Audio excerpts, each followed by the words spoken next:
So I think it kind of helped me in that aspect. You could put me in any room and I'll succeed. You know what I mean? You could put me in the hood, drop me off with a couple of 8 balls and I'll succeed. Or you could throw me in a corporate office and give me a job to do and I'ma still succeed. You know, I know I could play both sides of the shit. Now, how would you describe yourself in 3 words as a child? Bad, stupid, not stupid, but ignorant, because nobody never teach me shit, and lost. Lost. Yeah. Now, did you know your father as a child? Yeah. You did? Yeah. How was y'all's relationship? This nigga got some deep ass questions. Me and my dad relationship was never great, ever. It's coming along now, but it wasn't never great. I don't know if he was mad at my mama, I don't know what it is. He fought with my sisters them, but I'm the black sheep, you know what I'm saying? I went and got gold teeth and shit when I was a teenager and shit. He ain't like that type of shit. Told me not to even look at him. He like, don't even look at me anymore. Like, I don't know, the nigga he did his best, but he's not a mother. You know what I mean? And I ain't had that, you know what I mean? And then my mom did her best, but she's not a father.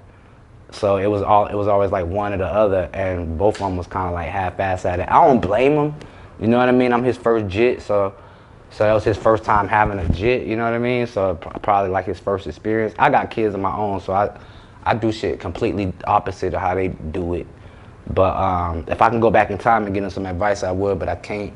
But nah, our relationship was never good. Me and him then went to jail together in the same police car many fucking times, fighting each other. I got a whole bunch of domestic violence charges when they should have been child abuse charges. But back then, if you fight back, it was domestic on both of y'all parts. But yeah, we never really get along at all. Now it's coming around though. I had a conversation with him a couple days ago, and he said that maybe we should talk more, and I was like, yeah, maybe we should, you know. So we're gonna go from there. And he's getting older too, so, and he's still with us. A lot of people don't have their parents with them right now, so I know I gotta patch that up and let bygones be bygones. But realistically, our past wasn't great at all. All right. Now, after childhood, let's say age 10, you go into your teenage years, right? Mm-hmm. How would you describe it, or how was the transition going, or was it a big transition going from a child to your teenage years? Yeah. Let me see that light again, bro. Oh, I got it. No. Oh, that's weed? Oh, damn. Let me get this right here. Oh, my bad, bro. Let me pick this up for you. I'm going to tell you about the transition in a second. Hold on. Get my mind right. Transition was fucked up. And with this transition, you're going from New York to Florida. Right? Exactly. So that's why the transition was fucked up, because first of all, when I was in New York, one thing my mom did do was keep me out the street. So I wasn't really like doing nothing in the street in New York. She kept me inside the house, and plus I was young. I'm on like 8 years old type shit. Yeah. But then when I moved to Florida, it's a whole different ball game, especially back then when it was like not all this internet shit. So just the terminology, how niggas speak in Florida, all that shit was different. Shit you might think is cool in New York, that shit ain't cool over here. You know what I mean? So it's like, back then it was like going into a whole nother fucking world with no guidance. So I had to like, it was shaky when I first got here, you know, I had to adapt and figure this shit out.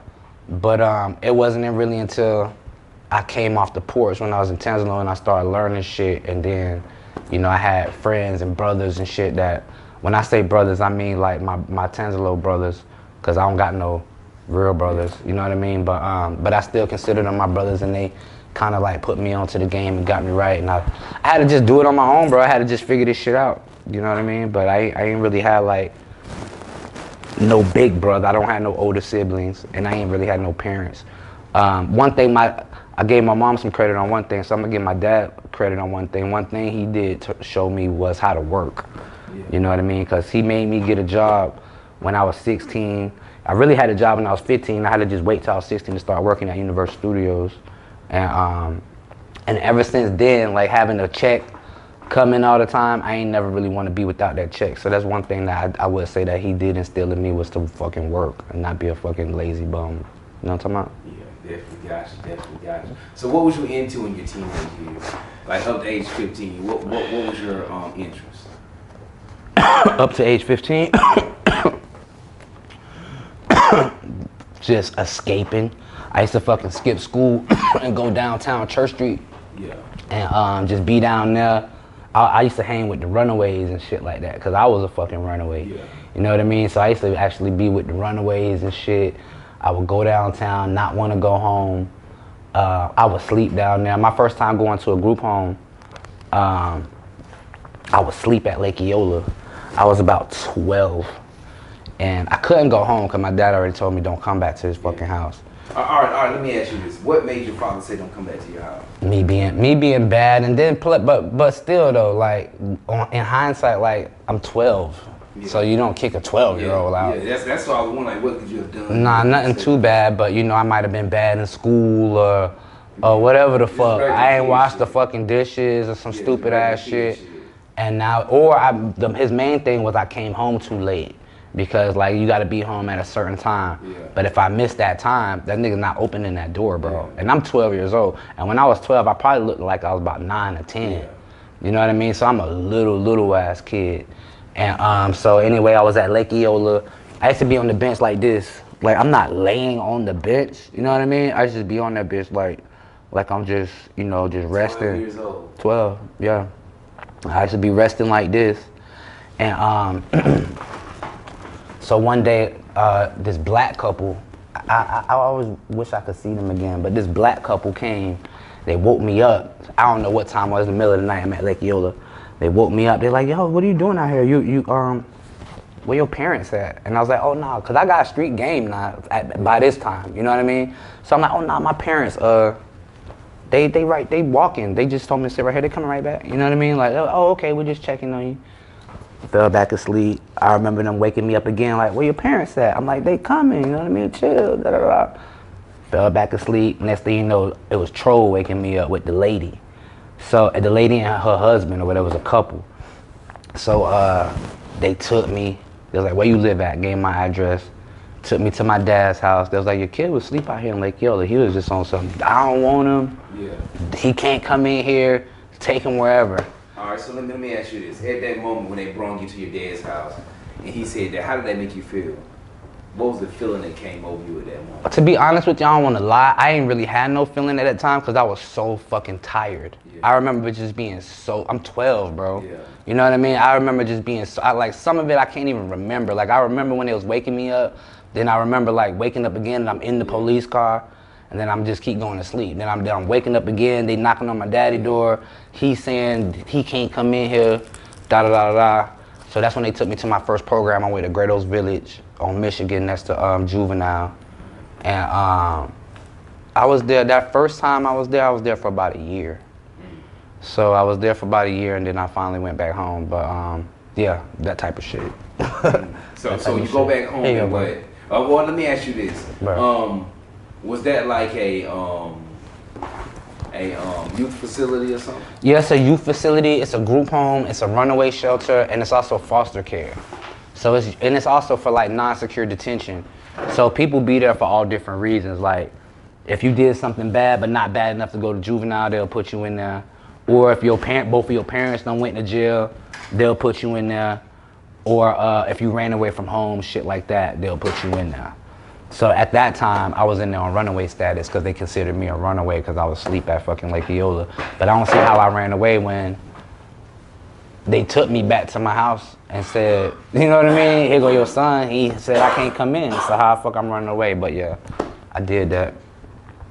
All right. So once you get out of there, right, and you go back home to your dad's house, right? So what's the experience? What's life like now when you go back there? I don't really go over there like that. Like no, I mean like back then. What is life like back then when you went back home? When I went back there, I remember being sad, bro. I didn't want to leave the place. That's stupid, right? I didn't want to leave that place because I was happier there. I was eating every day there. You know what I mean? I wasn't getting fucking yelled at every fucking day there. I wasn't getting fought on every day there.